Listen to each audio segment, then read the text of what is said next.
Olá, e sejam muito bem-vindos ao Blueprint of Mastery, nossa série Insight. Hoje, vamos mergulhar em um desafio silencioso, mas com alto impacto fiduciário: o risco velado da inteligência artificial quando a arquitetura do pensamento é negligenciada. Este é um tema crítico para o Conselho de Administração e igualmente relevante para líderes de inovação que buscam sustentabilidade em suas entregas. É com grande entusiasmo que exploramos as profundezas da tese apresentada no artigo Apagão Analógico e o Atrito Positivo, de Walter Maier. Entendo perfeitamente, Sara. O artigo de Maier destrincha o que ele chama de preguiça de arquitetura, um fenômeno onde a facilidade de gerar respostas com IA anula a necessidade de formular a pergunta correta e, mais importante, de arquitetar a lógica subjacente. Para o board, o perigo reside em equipes que se tornam excelentes operadores de ferramentas, mas esquecem o funcionamento intrínseco do negócio. Isso representa um risco vicário, um verdadeiro CPF na reta, onde a dependência tecnológica mascara a atrofia cognitiva estratégica. É verdade, Alex. Percebo que muitos veem a IA como uma panaceia, um atalho para a inovação. Mas o artigo sugere que essa visão pode levar a um abismo do ROI, investimentos significativos em tecnologia sem o retorno esperado, porque a base, a lógica pura, não foi solidamente arquitetada. Estamos falando de soluções tecnicamente funcionais, mas estrategicamente vazias, correto? Exatamente. A arqueologia do pensamento, como a tese a descreve, é o resgate do raciocínio primário. Os maiores avanços na engenharia de elite não surgem de máquinas mais rápidas, mas de mentes mais claras. Antes de qualquer linha de código ou automação, existe a arquitetura lógica. O artigo enfatiza que a soberania cognitiva exige o retorno à lousa, onde o atrito do giz e a discussão humana forjam a solução real, impedindo que a armadilha da competência nos aprisione, onde somos competentes em operar ferramentas, mas não em conceber a estratégia por trás delas. Faz sentido. A ideia de atrito positivo é bastante instigante. Ao invés de uma barreira, ele se torna um catalisador para o pensamento. Quer dizer que, ao desligar as telas e encarar o quadro branco, removemos o ruído das sugestões algorítmicas, forçando uma visualização clara do fluxo de valor? Precisamente. Esse estado que o artigo nomeia de foco quântico analógico permite que o time identifique gargalos e desenhe a estratégia com uma intensidade que só o cérebro humano em flow consegue produzir. A IA, nesse contexto, deve ser o acelerador de uma lógica já vencedora, nunca a sua origem.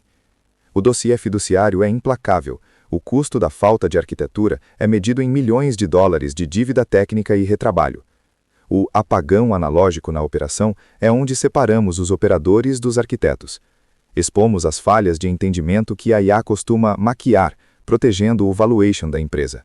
Então, essa abordagem barbell, extrema cautela no desenho analógico e extrema velocidade na execução digital, é o seguro contra o colapso sistêmico no Go Live? É sobre garantir que o time consiga explicar o porquê de cada conexão antes mesmo de ligar o sistema? Isso mesmo. A soberania é garantida pela capacidade do time de dominar o processo, de resolver o problema na lousa com um marcador. A IA como muleta para a falta de lógica primária gera uma organização frágil, dependente. A elite corporativa, segundo a tese, usa a lousa para treinar o cérebro e a máquina para triturar o trabalho braçal. A intensidade do pensamento na trincheira é o que define a qualidade estratégica que chega ao board. Compreendo.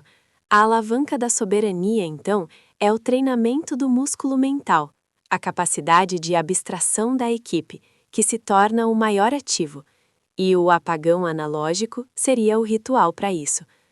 Quais são os próximos passos práticos que um líder pode implementar ainda hoje ou nos próximos dias para começar a aplicar essa filosofia? Ótima pergunta, Sara.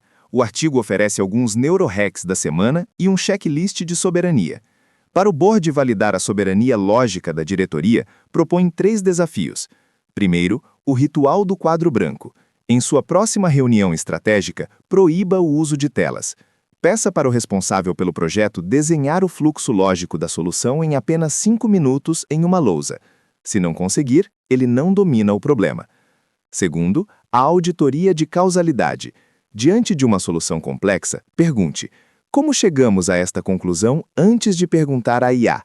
A resposta deve ser um caminho lógico e estruturado, livre de inferências algorítmicas. E, por fim, a métrica de atrito. Observe se seu time tem medo do quadro branco. O desconforto com o analógico é o primeiro sinal de atrofia cognitiva severa, que precisa ser endereçado com urgência para proteger a vitalidade da organização e evitar o risco fiduciário. Esses são passos concretos e poderosos, Alex.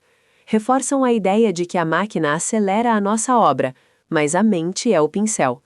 O papel do líder é nunca permitir que a facilidade da tecnologia apague a chama do raciocínio crítico. A soberania corporativa é a vitória da lousa sobre a complacência. Para aprofundar a sua compreensão e acessar a planta baixa completa desta visão e o acervo de insights destilados por Walter Mayer, o arquiteto desta jornada de soberania, visite nosso Executive Office em office.blueprintofmastery.com.br. Sua vantagem competitiva começa aqui. Clique em seguir e ative as notificações para os próximos módulos.